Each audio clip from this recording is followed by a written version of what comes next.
ሰላም እንደምን አላችሁ ቤተሰቦቻችን። በዚህ ሰሞን ያገኘናቸው መረጃዎች ወደ እናንተ እናደርሳለን። ለዚህ ዩቲዩብ ቻናል አዲስ የሆናችሁ ሰብስክራይብ የምትለው ምልክት በመጫን ቤተሰብ ይሁኑ። ያላችሁን ሀሳብ አስተያየት በኮሜንት ሴክሽን ላይ ጻፉልን።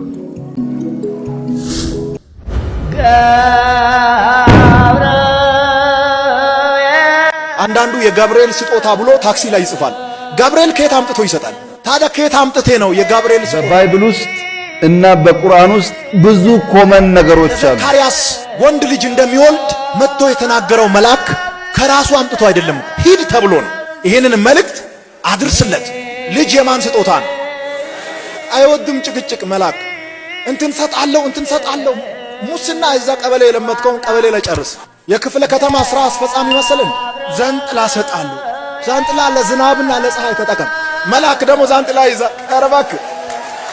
ኧረ ተው በእውነት አትቀልድ። ለምሳሌ ክርስቲያኖች እስላም መሆን አይጠበቅባቸው፣ ግን ከእስላም በአረፋ ወቅት አንድን ድሃ ስጋ ሳይበላ መዋል የለበትም ብሎ አርዶ የሚያካፍልን ካልቸር ሁሉም መማር አለበት። እኛ ሀገር ማንም ድሃ በሻሻ ውስጥ ስጋ ሳይበላ የማያልፍበት ጊዜ ካለ አረፋ ነው። አረፋ ሲታረድ ማዱ አይነሳም፣ ትሪ ይቀመጣል። የመጣ ሰው የተጨመረበት ነው ይበላል። ብዙ ቸርች ነው ጀምራችሁ ያልጨረሳችሁት፣ ብዙ። ሁለተኛው ዲሲፕሊን ነው። አንድ ነገር መጀመር ይቻላል፣ መጨረስ። ካውንስል የሚያክል ነገር ጀምራችሁ የት ደርሳችሁ ነው እናንተ አሁን ሀገር እናግዝ የምትሉት? መጨረስ፣ ኢንስቲትዩሽን መፍጠር። ኢንስቲትዩሽን ቀላል ነገር አይደለም። ቸርች ይጀምራል፣ አያልቅም። አገልጋይ ይመጣል፣ ይጀምራል፣ በቃ መጣ ሲባል አያልቅም፣ ይሄዳል። ዲሲፕሊን ያስፈልጋል። ሶስተኛው ክሪቲካል የክርስትና ስነ ምግባር ወጪ ቆጣቢነትና ከመጠን ያለፈ ኑሮ አለመለማመድ። ከመጠን ያለፈ ነገር ልምምድ በዝቷል። በልክ እንለማመድ። ከልክ ያለፈ ነገር አደገኛ ነው። ወደ ቅድም ፖይንት ስመለስ ከኢትዮጵያ ኦርቶዶክስ ተዋህዶ አንድ ነገር መማር ያስፈልጋል። የኢትዮጵያ ኦርቶዶክስ ተዋህዶ በየገጠሩ የምታነጻቸው ቤተክርስቲያኖች 99% እዚሁ ባለ ምእመን ሱኒና 10 ሳንቲም የተደመረ ተዋጥቶ የሚሰራ ስራ ከየትም ይመጣ አይደለም። ረጂ የሚባል ሌላ ፎርስ የለም። ኢትዮጵያ ደሃ ከሆነች ለኦርቶዶክሱም ደሃ ናት፣ ለእናንተ ብቻ እንደሃምቶ። ዛሬ በከተማ 167 በጣም ትላልቅ ቸርቾች ኦርቶዶክስ ትገነባለች። አዝ ኦፍ ቱዴይ ኮሚትድ በሆኑ ፐርፐዙን ባመኑ ዓላማውን ባመኑ ሰዎች ኮንቲኒየስ ሰፖርት ነው ያመሰለ። ያን ፕሮቴስታንቶች መማር ብንችል ጥሩ ነው። መስጠት፣ ከራስ በላይ መሻገር፣ መሰብሰብ ብቻ ሳይሆን ማካፈል ብንለምድ አብዛኛው ችግር ይፈታል ያስባል። እንዲሁም ሌላው መታወቅ ያለበት ነገር ይሄ አሁን ያለው መንግስት አንደኛ የፕሮቴስታንት መንግስት አይደለም፣ የኢትዮጵያ መንግስት ነው። 14.5 ሚሊዮን አባል ያለው ብዙ እስላሞች፣ ብዙ ኦርቶዶክሶች፣ ብዙ ጴንጤዎች፣ ብዙ የማያምኑ ሰዎች ያሉበት ነው።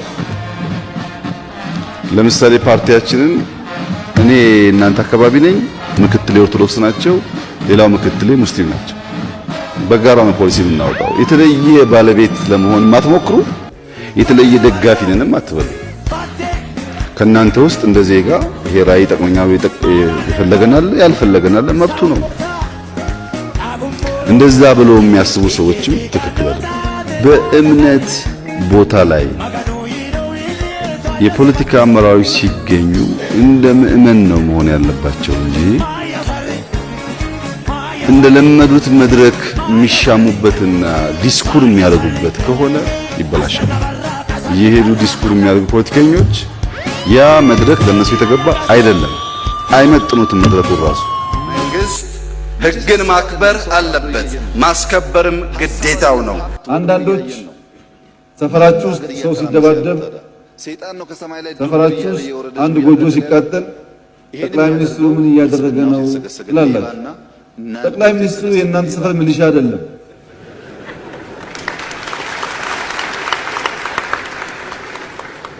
ጠቅላይ ሚኒስትሩ የተሰጠው ስልጣን አለ፣ የተሰጠው ስራ አለ። የተሰጠውን ስራ ጠንቅቆ ነው የሚሰራው፣ ያውቀዋል። የሰፈራችሁን ሰላም መጠበቅ የእናንተ ጉዳይ ነው። የመለመን ጸጋ አለኝ።